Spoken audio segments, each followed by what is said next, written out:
اللہ تبارک و تعالی جل جلالہ و منوالہ وعال رشان و قدم و حمد و ثنا اور حضور قنوط شافع النشور احمد مصطفیٰ جناب محمد مصطفیٰ صلی اللہ علیہ وآلہ وسلم کی بارگاہ تسبیح کے اندر ہدیہ درود و سلام پیش کرنے کے بعد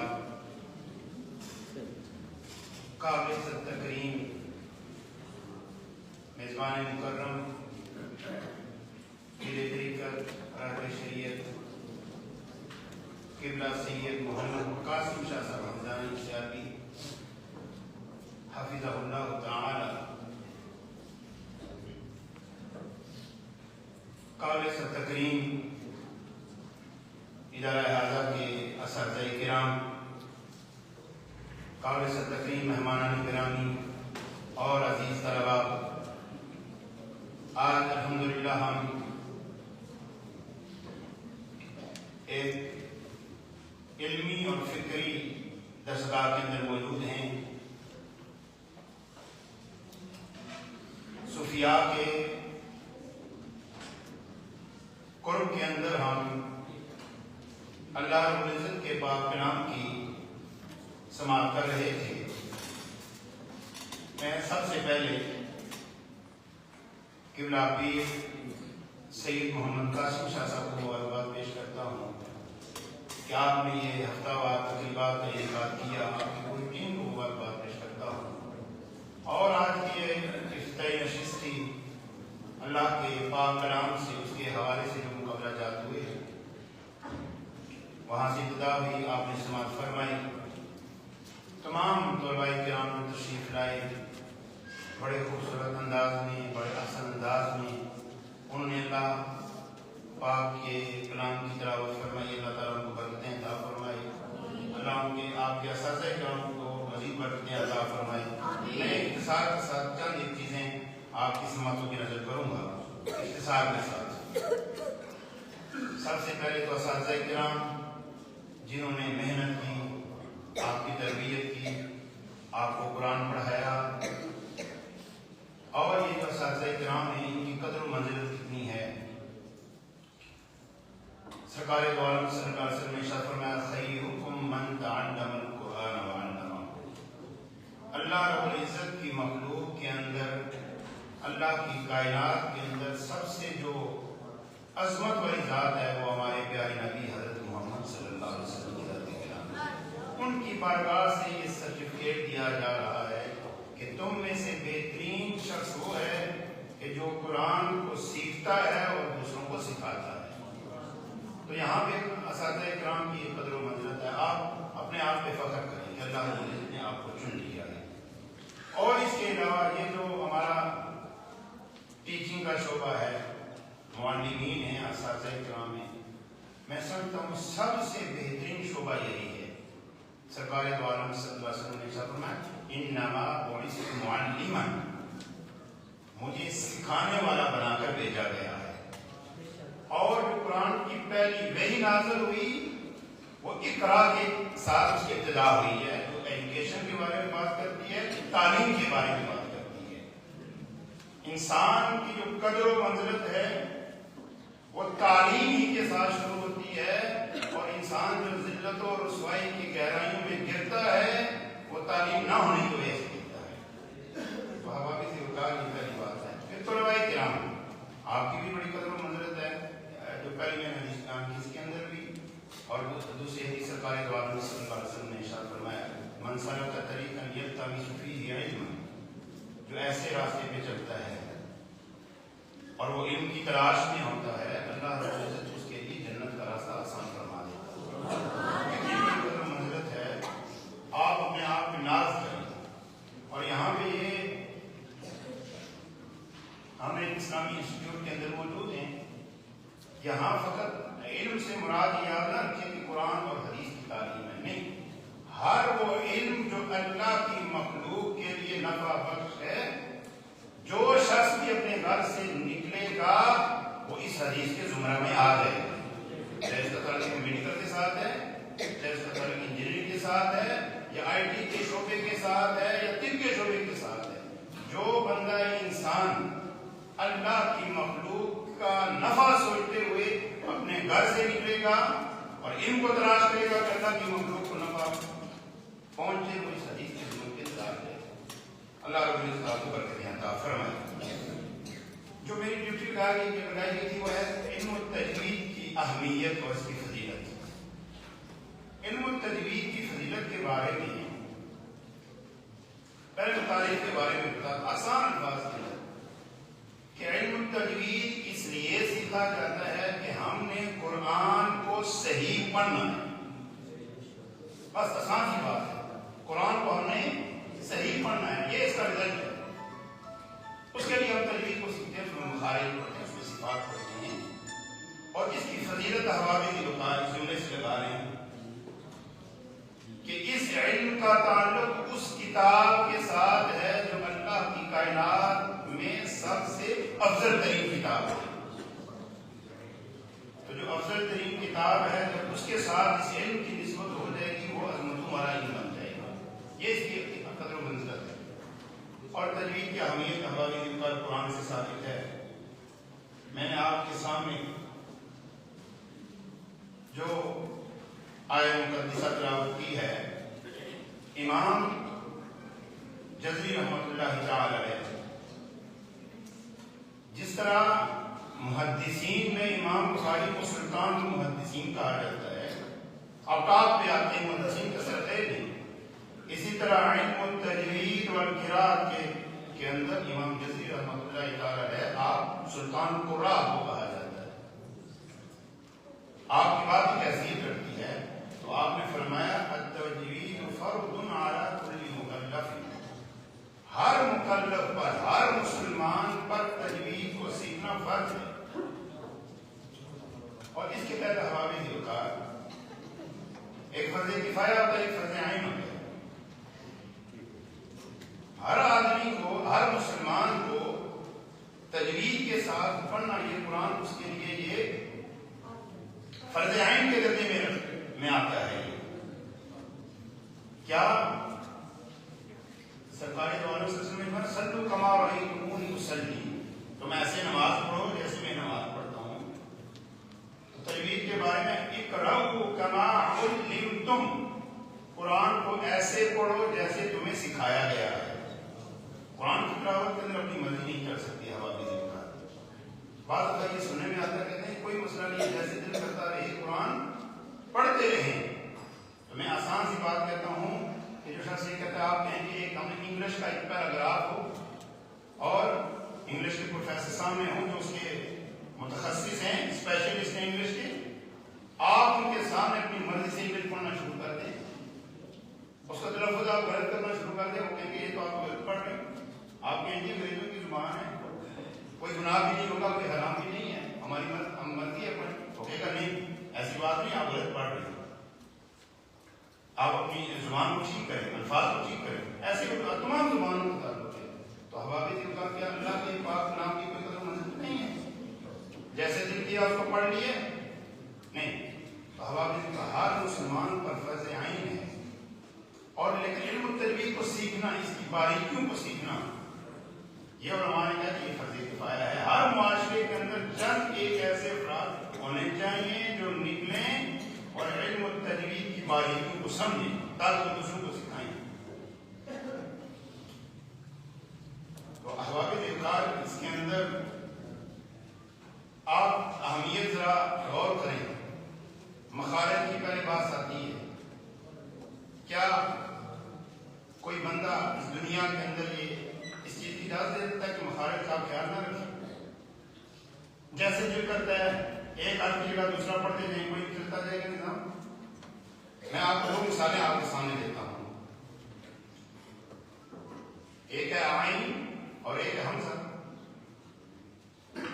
حمزہ ہا کا مخرج الگ ہے اور عین اور ہا کا مخرج الگ ہے۔ کیا کوئی بندہ یہ اجازت دے سکتا ہے کہ عین کی جگہ آپ حمزہ پڑھ لیں اور حمزہ کی جگہ عین پڑھ لیں؟ کوئی بھی نہیں دعویٰ کر سکتا، کسی کے اندر ضرورت نہیں ہے۔ اگر آپ حمزہ کی جگہ عین پڑھیں گے قرآن کے معنی تبدیل ہو جائیں گے، اور حمزہ کی جگہ عین پڑھیں گے قرآن کے معنی تبدیل ہو جائیں گے۔ آپ مخرج کا خیال ہی رکھیں گے۔ مثال میں آپ کے سامنے دیتا ہوں، آپ پڑھتے ہیں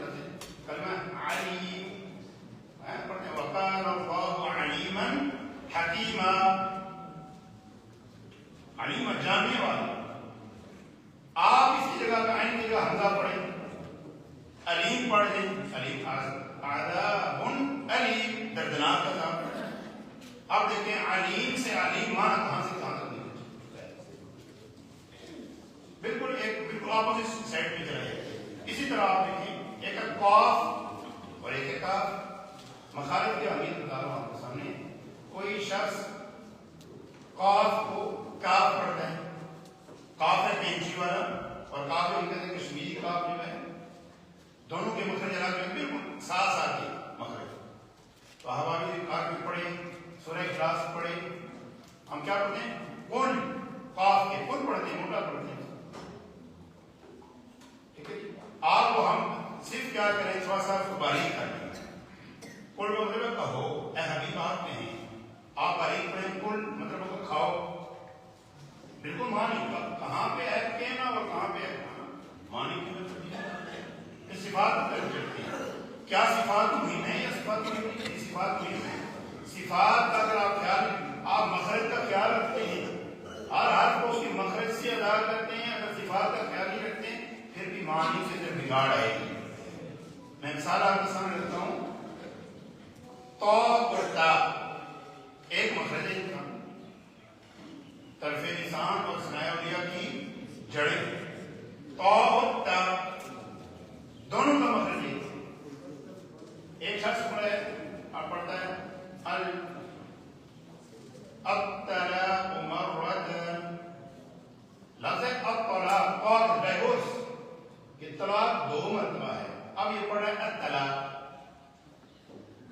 قرآن کے اندر یوم الطلاق, ملاقات کا دن, قیامت کا تذکرہ ہو رہا ہے. ملاقات سے تا کے ساتھ ہے. اب آپ نے کیا, ایک شخص نے کیا یہاں پہ الطلاق, تو آپ کو پر پڑھنا تھا, اس کے اندر تفخیم ہے, استعلاء ہے, یہاں پہ اس نے اس کو باریک پڑھ دی ہے. تو مطلب ہو گیا ہے کہنا اللہ کا کلام کیا ہے, الطلاق مرتان, طلاق دو مرتبہ ہے, ڈائیورس دو مرتبہ ہے. اس نے کہا الطلاق مرتان, ملاقات دو مرتبہ ہے. بالکل معنی نکل گئی. اور جب یوم الطلاق پڑھنا تھا تو ہم نے پڑھا یوم الطلاق, تاب کیا کر دیا, پر پڑھ دی ہے. تو معنی یہ ہو گیا ہے کہ طلاق کا دن. اس قدر ہمارے ذکر باری بینیاں ہیں اور اس نے اس کی اہمیت ہے. ایک اور مثال دیتا ہوں. عصا, سین اور صاد ایک مخرج ہے, ایک پڑھتا ہے عصا, سین کے ساتھ پڑھ دیتا ہے, اور عصا نافرمانی ہے. جہاں پہ نافرمانی والا لفظ بولنا تو وہاں کیا پڑھتے ہیں عصا, معنی کی تبدیلی آتا ہے. تو یہ حوالے ذکر میں نے آپ کے سامنے سانسکرت اور تجوید کی اہمیت اس قدر ہے کہ مخارج اور صفات کی ایک مثال ہے. اور اللہ رب العزت کے کلام کا یہ اعجاز بھی ہے اور اختصاص بھی ہے جو عام عربی زبان کے اندر نہیں ہے. آپ طلباء کرام بیٹھے ہوئے, علماء کرام تشریف فرما ہیں, جو مدود کی بات ہے ہم مدد کرتے ہیں, ہم غنے کرتے ہیں. آپ عام عربی زبان بولیں تو آپ کہتے ہیں جا زید, زید آیا. آپ ایک کلمہ جا پڑھا ہے تو آرام سے پڑھیں گے جا زید. لیکن اسی کلمے کو آپ اٹھائیں قرآن کے اندر, کیا آپ پڑھیں گے جا, نہیں پڑھیں گے. آپ پڑھیں گے جا, مت کریں گے. آپ اگر نہیں کریں گے تو آپ غلط پڑھ رہے ہیں. اولئک اس میں اشارہ ہے, ہؤلاء اس میں اشارہ ہے, اس میں مد ہے.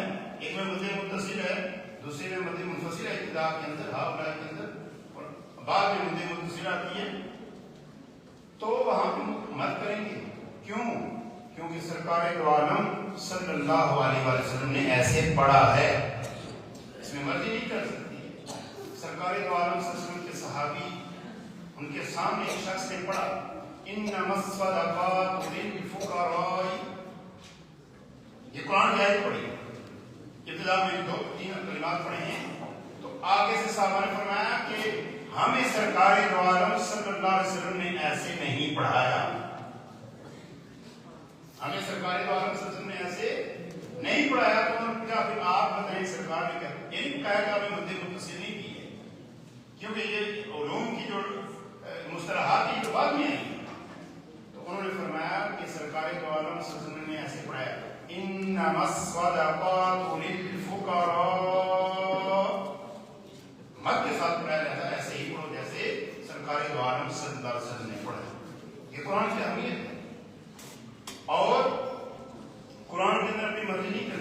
انسان کہے کہ میں نے جیسے پڑھ لیا، نہیں، یہ سرکار دو عالم صلی اللہ علیہ وسلم نے جیسے پڑھا ہے، اور حتیٰ کہ قرآن کی کتابت کے اندر بھی جس طرح قرآن منطوقاً متواتر ہے، اسی طرح منطوقاً بھی متواتر ہے۔ قرآن کی کتابت آپ اپنی طرف سے نہیں لکھ سکتے، ایسے لکھیں گے جیسے سرکار دو عالم صلی اللہ علیہ وسلم کے سامنے لکھا گیا ہے۔ اور اگر تاریخ آپ اٹھائیں، جب قرآن کو جمع کیا گیا سیدنا صدیق اکبر رضی اللہ عنہ کے زمانے میں، اور جو کمیٹی بنائی گئی اور جس پہ گواہ طلب کیے جاتے تھے، وہ نطق پہ گواہ نہیں طلب کیے جاتے تھے، کتابت پہ طلب کیے جاتے تھے۔ ورنہ صحابہ کو قرآن تو آتا تھا، یہ پوچھا جاتا تھا کہ یہ جو آپ نص لے کے آ رہے ہیں، یہ جو مطلب لے کے آ رہے ہیں، کیا یہ سرکار دو عالم صلی اللہ علیہ وسلم کے سامنے لکھا گیا؟ کوئی گواہ ہے یا نہیں ہے؟ اس کی حفاظت کی گئی اور ہمارے نے کتابیں لکھی۔ اس قدر قرآن کریم کی جو عظمت ہے، منزلت ہے حوالے ذکر کا، اور حوالے ذکر میں وقت اختصار ہے، بہت زیادہ اس میں طویل بات ہو سکتی ہے اختصار کے ساتھ۔ امام جزری رحمۃ اللہ تعالیٰ، مقدمہ جزریہ آپ اس سے آگاہ ہیں، پڑھتے ہیں، تو آپ نے فرمایا وَالْأَخْذُ بِالتَّجْوِيدِ حَتْمٌ لَازِمٌ مَنْ لَمْ يُجَوِّدُ الْقُرْآنَ عَاصِمٌ، کہ تجوید کو سیکھنا یہ لازمی ہے اور یہ واجب ہے۔ مَنْ لَمْ يُجَوِّدُ الْقُرْآنَ عَاصِمٌ، اور بعض روایت کے اندر یہ ہے کہ مَنْ لَمْ يُصَحِّحُ الْقُرْآنَ، کہ جو قرآن کو تجوید کے ساتھ نہیں پڑھتا وہ گناہگار ہے۔ کیوں گناہگار؟ وجہ کیا ہے؟ لِأَنَّهُ بِهِ الْإِلَٰهُ أَنزَلَ وَهَكَذَا مِنْهُ إِلَيْنَا وَصَلَ، کیونکہ اللہ رب العزت نے سرکار دو عالم صلی اللہ علیہ وسلم کو پہ جب قرآن نازل کیا تو اس کی تجوید کے ساتھ بالکل صحیح نازل کیا، اور سرکار دو عالم صلی اللہ علیہ وسلم سے جو ہم تک پہنچا ہے اسی تجوید کے ساتھ پہنچا ہے، لہذا اس میں ہم اپنی مرضی نہیں کر سکتے۔ اور امام جزری کا مقدمہ کا فرمایا کہ واجب علیہم محتم قبل الشروع اولا ان یعلموا مخارج الحروف والصفات لینفذوا بافصح اللغات، کہ جو شخص قرآن پڑھنا چاہتا ہے پہلی چیز اس پہ واجب یہ ہے کہ وہ مخارج کو جانے، وہ صفات کو جانے۔ بھائی کیوں جانے؟ لینفذوا بافصح اللغات، کہ اس کائنات کے اندر، دنیا کے اندر جو سب سے فصیح زبان ہے اس کا صحیح تلفظ کر سکے، اس کو صحیح ادا کر سکے۔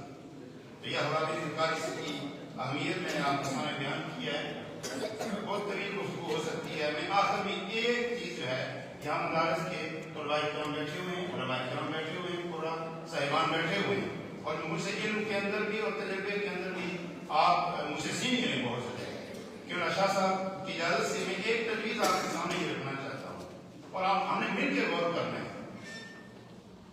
ہم ایک ہی، یہ ہمارے پاک ہند اور برصغیر یہ جو ہمارا فقہ ہے، اس کے اندر ایک ہی جیسا ہمارے رسم و رواج ہیں، ایک ہی جو میتھڈز ہیں وہ چل رہے ہیں۔ مدارس اسلامیہ کے اندر یہ جو ہماری فکر آئی ہے برصغیر پاک و ہند کے اندر، بڑا اس میں نقصان دیا ہے کہ پہلے قرآن کو سادہ پڑھ لو، مسجد کے اندر، گھر کے اندر، ادارے کے اندر، تو 3 سال بچہ حفظ کر لے قرآن، اس کے بعد ہم اس کو تجوید کا کورس کروائیں گے۔ تو کیا کریں گے تجوید کا کورس؟ اب ہم بھی پڑھاتے ہیں، آپ بھی پڑھاتے ہیں۔ دیکھتے ہیں ایک بچہ ہے جو 3 سال پڑھتا ہے، تو کیا 3 سال کا مطلب وہ بغیر تجوید کے قرآن غلط پڑھتا ہے نا؟ اس کا مطلب تو یہی ہے ہم نے ان 2 چیزوں کو کیا کر دیا ہے، الگ کر دیا ہے۔ اس کا مطلب بچہ قرآن غلط پڑھ گیا، اب ہمارے سامنے بٹھاتے ہیں، اب ہم اس کو کیسے تصحیح کریں؟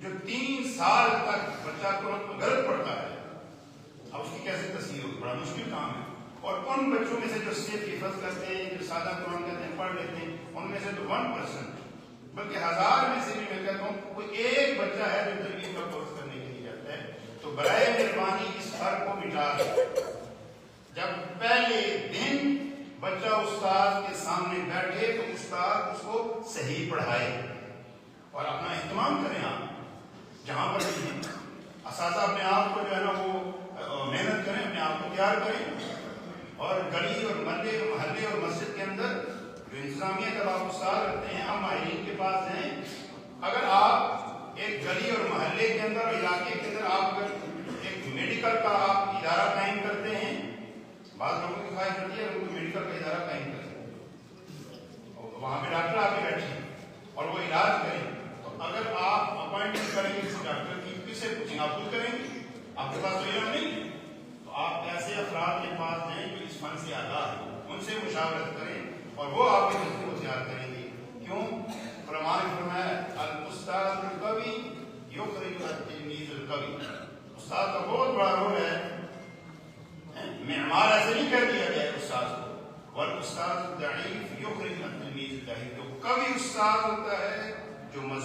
استاد ہوتا ہے اس کا شاگرد بھی بڑا مضبوط ہوا کرتا ہے، اور جو استاد کمزور ہوتا ہے اس کا شاگرد بھی کمزور ہوتا ہے۔ آپ جتنا بھی قابل بچہ لے کے آئیں لیکن کمزور استاد کے سامنے بیٹھو گے کچھ بھی نہیں آ سکتا، لیکن اگر استاد مضبوط ہے تو ممکن ہے ایک طالب علم کمزور ہو لیکن استاد اٹھا کے اس کو قدر و منزل عطا کر دے۔ یہ ہماری یہ ایک میری تجویز بھی ہے اور میری رائے بھی ہے، ہم مل جل کے کریں گے، فرد واحد کی بات نہیں ہے، ہم مل جل کے یہ آگے کی طرف بڑھیں گے۔ میں بارے دیگر تمام احباب کو مبارکباد پیش کرتا ہوں، تو تمام طلباء کو، ان کے اساتذہ کرام کو، جو ادارہ جات ہیں وہاں کی انتظامیہ کو بھی مبارکباد پیش کرتا ہوں، آپ نے اپنے بچوں کو تیار کی ہے، اور قبلہ شاہ صاحب کو مبارکباد پیش کرتا ہوں کہ آپ نے یہ جو ہے یہ چمن آباد کیا ہے